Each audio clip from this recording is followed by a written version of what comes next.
जो बहुत सोता है उसको कभी योग सिद्ध नहीं होता।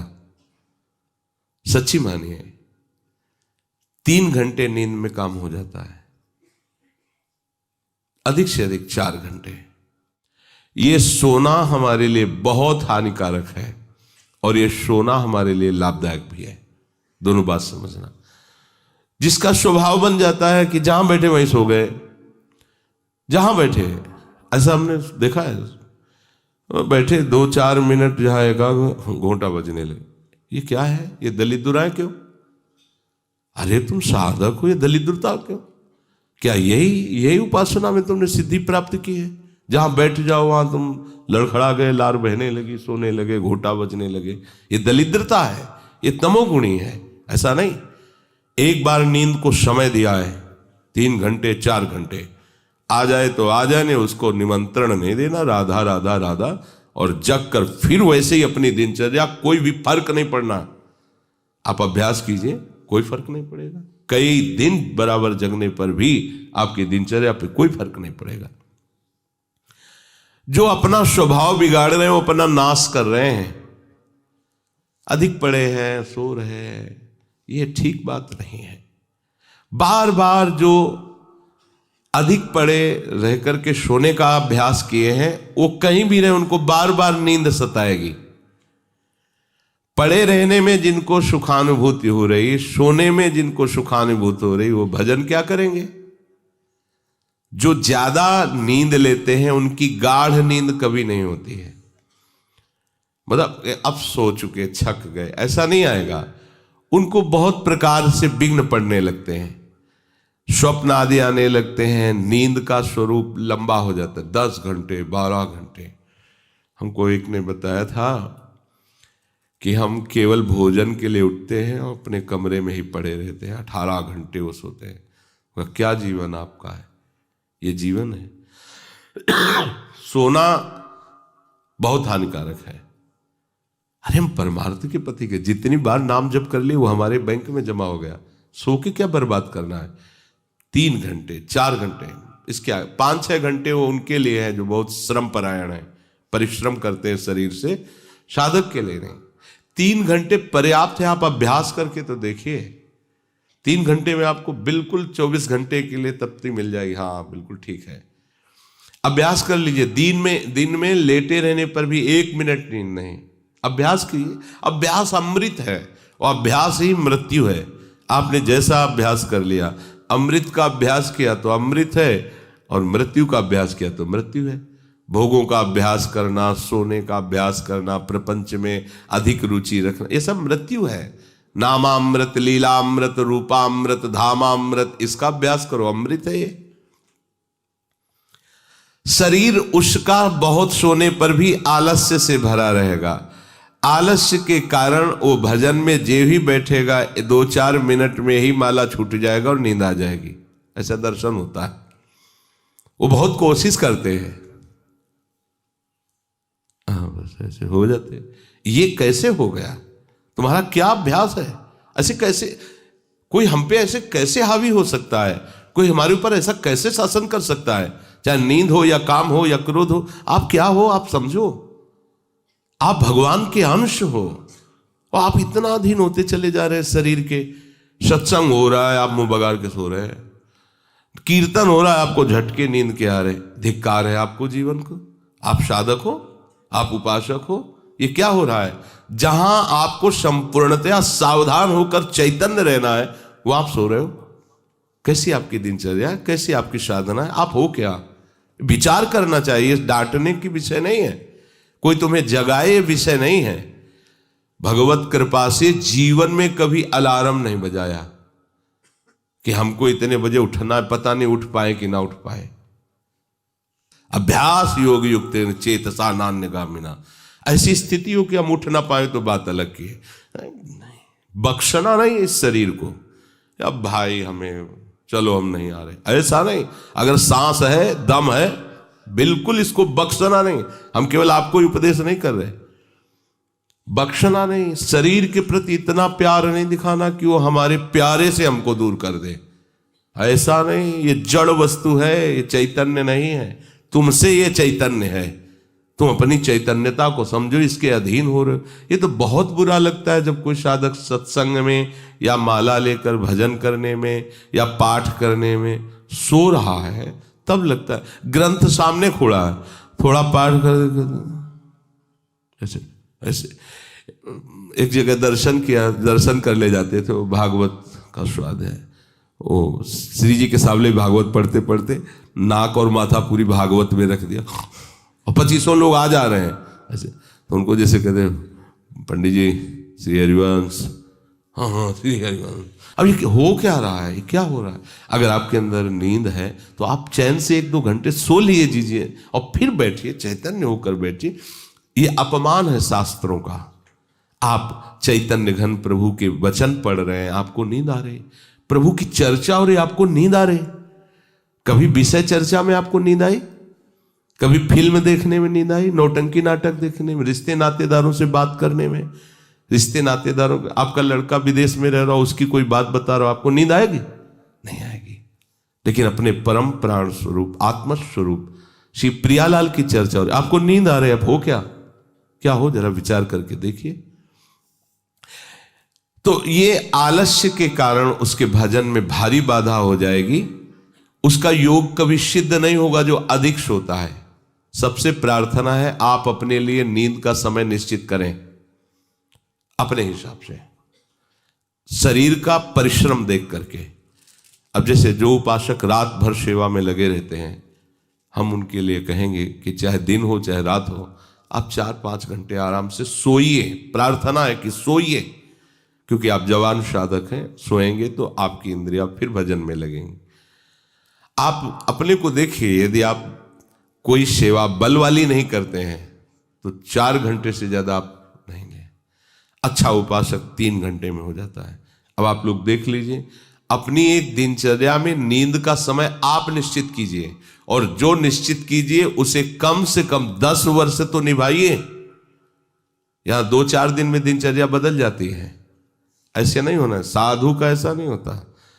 कुछ नियम लो तो 10-5 वर्ष तो चलो, 2-4 दिन में सब फिसल जाते हो, क्या फायदा है? एक नियम लो, हम इतने घंटे सोएंगे, हम छूट देते हैं आपको। आप अपने आप ने नियम लो कि हमारा इतने घंटे में हो जाएगा। उस घंटे को आप लिख लो अपने सामने कि मुझे इतने घंटे केवल सोने के लिए सत्संग में अनुमति है, क्योंकि हमने वहां इतना नियम लिया था। आप ले, बताने की जरूरत नहीं। आपके द्वारा लिया हुआ नियम फिर आपसे कभी नहीं टूटना चाहिए। स्वीकार करो आप अंदर से कि आप इतना सोएंगे, पर लिमिट हम बता देते हैं। शरीर अधिक श्रमित जो सेवा में होता है 5 घंटे, गृहस्थी है तो 6 घंटे, साधक है 4 घंटे। भजनानंदी को कहना ही नहीं पड़ेगा, 3 घंटे में हो जाता है। इसी के अंतर्गत आप चयन कर लीजिए। 6 से 7 में मत बढ़ना, क्योंकि सत्संगी हो, इतना भारी श्रम तुमसे नहीं होता। बलराम ब्रजवासी है, 20 वर्ष की बात बता रहे हैं, एक दिन की नहीं, 20 वर्ष की नित्य दिनचर्या से वृंदावन की परिक्रमा, और कितनी मेहनत से चक्की चला करके 150 रुपया करके घर परिवार चलाना, संत सेवा करना, सत्संग सुनना, ये सब गृहस्थ है, परिवार है, भागे घूम रहे हैं परमार्थ के लिए, नंगे पैर पूरे वृंदावन। 20 वर्ष पानी गिरे, पत्थर गिरे, कोई मतलब नहीं। इतनी इतनी एड़ी फट गए एकदम। अब उनको क्या कहोगे? साधु नहीं कहोगे तो क्या कहोगे? ब्रजवासी हैं, रात दिन प्रभु का नाम स्मरण, सत्संग, परिक्रमा सब कर, और मेहनत उठा उठा के बोरा भर बेचना, उसमें कहीं 10, 20, 50 रुपया बचा लेना, परिवार का पोषण करना। आपके लिए तो कोई सेवा ऐसी नहीं मेहनत वाली, फिर आप इतना लंबा सफर कैसे सोच सकते हैं? वो गृहस्थ होते हुए 2-2:30 बजे जगते हैं, तब अपनी दिनचर्या पूरी करते हैं। हो सकता है रात्रि के 10-11 बज जाते हो, दिन में वो चक्की में रहते, कब सोते होंगे? और 20 वर्ष की दिनचर्या हम उसकी बता रहे हैं। आप विचार करो, आप साधक हैं, आप विरक्त हैं, या आप संसार से निवृत्त होकर वृंदावन वास करें, आप कितना सोते हैं? ये बंद करो, शरीर को सुखी करना बंद करो। ये शरीर को सुख देने की बात महादुख मोल लेना है। निश्चित करो आप अपने समय को सोने का। कर लिया? हाँ, अपना समय निश्चित करो। जो समय निश्चित किया हो 4 घंटे, 5 घंटे, 6 घंटे, ये धाम है, यहां झूठ नहीं चलेगा। अगर 6 घंटे निश्चित किया तो 6.25 घंटे नहीं होना चाहिए। उसी को आप विभाजित कर लीजिए, 4 घंटे रात्रि में सो लीजिए, 2 घंटे दिन में सो लीजिए। आपको अगर 6 घंटे सोना है, 4 घंटे सोना है, 3 घंटे आप रात्रि में, 1 घंटे दिन में विश्राम। अगर आपका रात्रि में हो जाता है तो दिन में विश्राम की जरूरत नहीं। आपको इस पर आना पड़ेगा। आपसे कांच छुड़वा रहे हैं, मणि पकड़ा रहे हैं आपको, घाटे का सौदा। आप क्या कर रहे हो? मणि देकर कांच खरीद रहे हो, और आपका कांच छुड़वा के मणि। इंद्रनील मणि श्याम मनोहर 7 कुंभ तन गोरी, इनके समीप चलना है, इनकी जूठन पाना है, इनके साथ खेलना है। ये सौभाग्य प्राप्त करने के लिए जो असत धारणाएं हैं उनको मिटाना होगा। जागृतो नैव चार्जुन, ये तो अधिक सोने वाले की बात हुई। अब कह रहे हैं अधिक जागने वाले को भी सिद्धि प्राप्त नहीं होती। जो बिल्कुल सोता ही नहीं है, ऐसे होते हैं। पूरी पूरी रात चली गई नाम कीर्तन में, पूरी पूरी रात चर्चा में चली गई, 2-2, 3-3 जन केवल बैठ गए और प्रभु की पूरी रात चली गई। सामने योग वासिष्ठ रखा हुआ है, उसी पे चर्चा हो रहा है। कैसा नशा! तो आप क्या समझो, उसमें नींद आएगी क्या? जो इंद्रियों को खुराक मिलनी चाहिए वो मिल जाती है। बड़े बड़े महापुरुषों को देखो, राय रामानंदाचार्य जी, राय राम, उनका आता है ना महाप्रभु चैतन्य देव, पूरी पूरी रात चर्चा हो रही, पूरी पूरी रात कीर्तन हो रहा है। क्या होता कि सुबह सब ऐसे लुढ़के हैं नींद में? नहीं, यहां उनकी बात हो रही है जिनकी अभी रुचि भजन में नहीं हुई है। उनको समय से सो जाना चाहिए, समय बर्बाद नहीं करना है। जो नींद का समय दिया है उसमें नींद आए या ना आए, हमें सोने के लिए नहीं लेटना है। जब लेटे, देखा हाँ इस समय से इतना समय लेटने में देना है, नाम शुरू किया, तन्मय हो गए। जब नींद आई, जब आंख खुली बस फिर मंत्र में तन्मय फिर लग गए।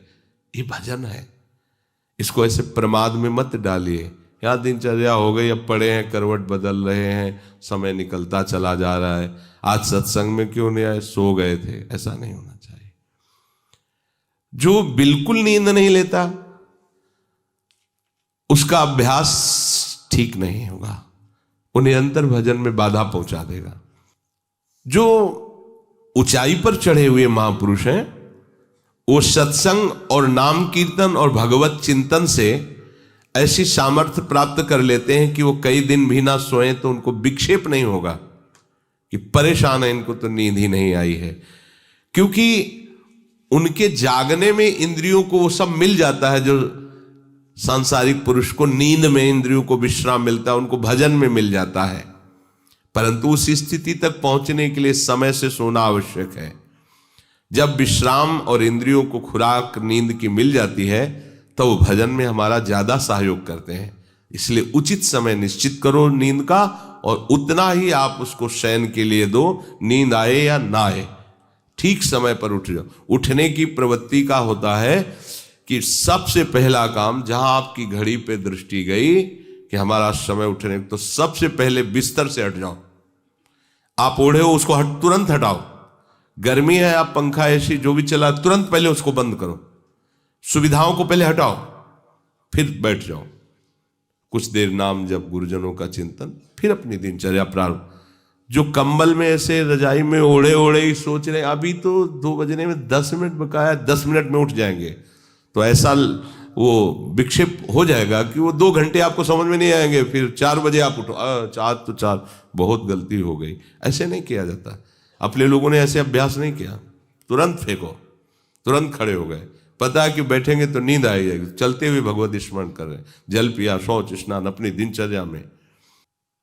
ये चित्त हमारे वश में नहीं, हम चित्त के वश में है। जो चिंतन कराता है हम वही।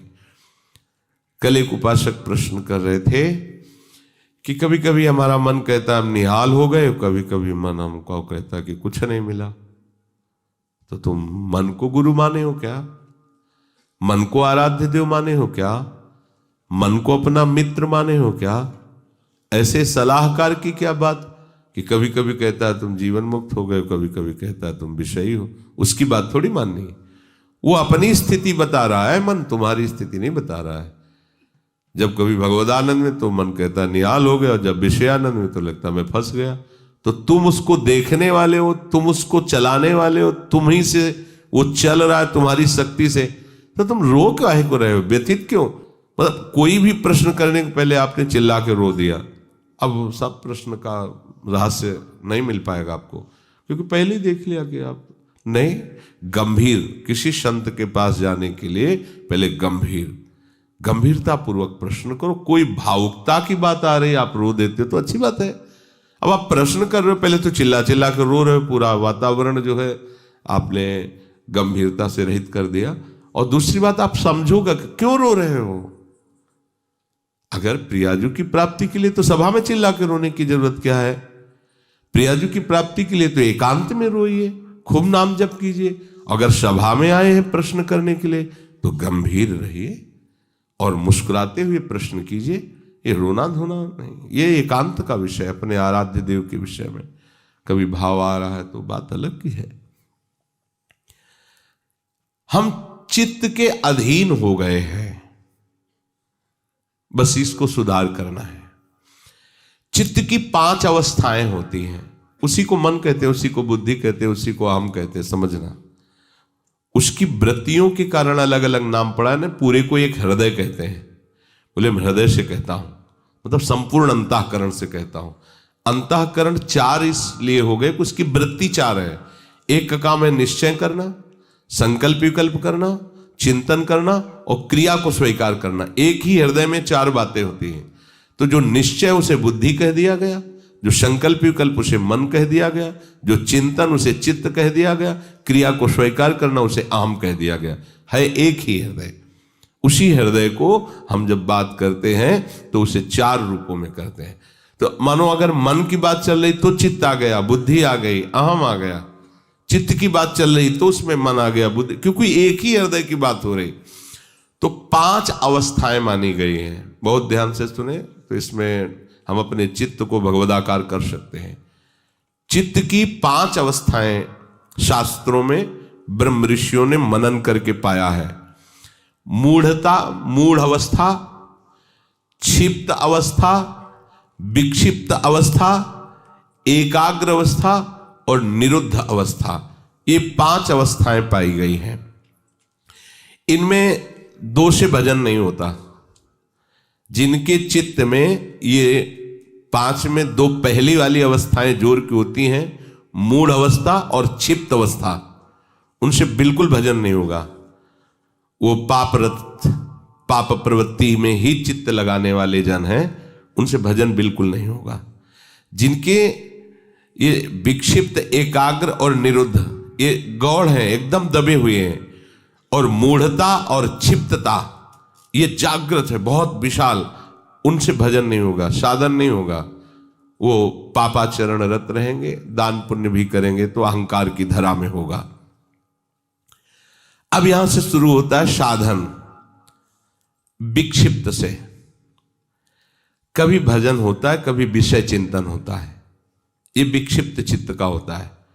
कभी प्रभु अच्छे लगते हैं, कभी संसार अच्छा लगता है। अभी ये आगे पद्धति नहीं बढ़ी, ये विक्षिप्त है, पर ये अधिकारी है भजन का। इस अधिकार वाले उपासक को जब साधु संग मिल जाता है और सत्संग मिलता है, तब वो बार बार सत्संग के प्रभाव से विक्षिप्तता को अगली पद्धति में बदल देता है, एकाग्र। अब वो एकाग्र होने लगता है कि मेरे जीवन का उद्देश्य केवल भजन है, केवल प्रिया प्रीतम की प्राप्ति है। नहीं, अब संसार को मैं नहीं मानूंगा कि संसार मेरा है, संसार के संबंध मेरे हैं। सत्संग के द्वारा ये विक्षिप्तता एकाग्रता में बढ़ गई, और जब एकाग्रता में अपने आराध्य देव के चिंतन में तन्मय हुआ तो उसे आनंद मिलने लगा, तो सविकल्प समाधि में उसकी गति हो गई। सविकल्प, अभी विकल्प चल रहा है पर वो सम अवस्था को प्राप्त हो रहा, आनंद का अनुभव होने लगा। विक्षिप्त से भजन प्रारंभ होता है, एकाग्रता में उसको आनंद का अनुभव होने लगता है, और आगे है निरुद्ध अवस्था। चित्त के चलने की गति ही खत्म हो गई, अपने आराध्य देव में चित्त फंस गया, निरुद्ध हो गया। इसे कहते हैं निर्विकल्प समाधि। आप कोई कल्पना नहीं रह गई, केवल सम अवस्था, भगवदाकार वृत्ति, परमानंदमय। अभी ये चित्त प्रिया प्रीतम में हो गया। क्षिप्त अवस्था और मूढ़ अवस्था ये भजन नहीं होने देते। विक्षिप्त अवस्था से भजन प्रारंभ होता है, एकाग्रता में भजन का सुख मिलता है। इसके आगे जब एकाग्रता ऐसी बढ़ती है कि अपने आराध्य देव के सिवा कुछ चिंतन ही नहीं करता चित्त, तो उसे निर्विकल्प समाधि कहते हैं। वो हर समय आओ स्वामी जी महाराज कह रहे चित्त न डुला इतुत आओ समाधि भीतर। अब वो उठते बैठते चलते फिरते क्रियारत होते हुए भी समाधि में रहता है। अपने आराध्य देव में चित्त निरुद्ध हो गया, अब चित्त पंग हो गया, अब हटाने से भी नहीं हटेगा। तो चित्त की सार्थकता है निरुद्ध अवस्था में पहुंचने की। गोपीजन इसी अवस्था की महापुरुष है। सब क्रियाएं घर की हो रही है और मुरारी पादार्पित चित्त वृत्ति। अम्बरीश जी इसी अवस्था के महापुरुष हैं, सम्राट पद पर हैं, लेकिन सावई मना कृष्ण पदार विंदयो, निरुद्ध हो गया मन प्रभु के चरणार विंद में।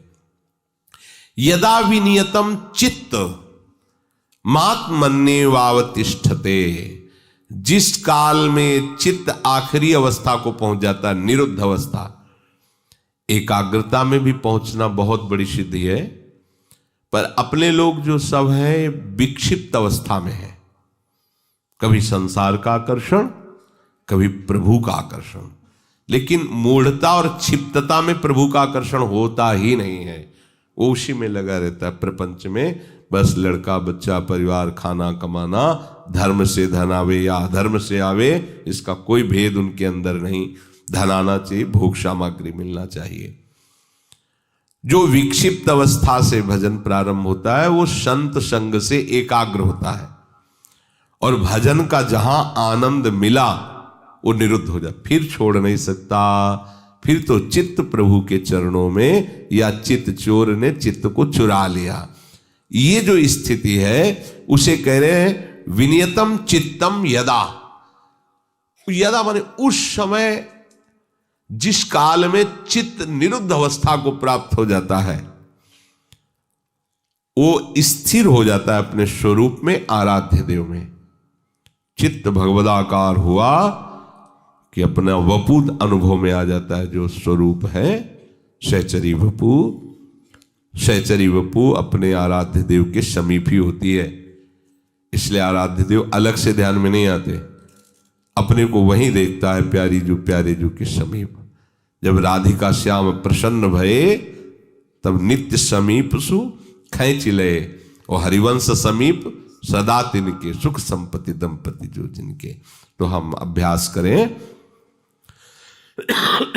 हमारा चित्त विषयों में विक्षिप्त न हो, प्रभु के नाम रूप में एकाग्र हो, और ऐसा एकाग्र हो कि फिर चलायमान ही न हो, अर्थात निरुद्ध हो जाए, तो हमारी स्थिति प्रिया प्रीतम की समीपता का अनुभव करने लगे।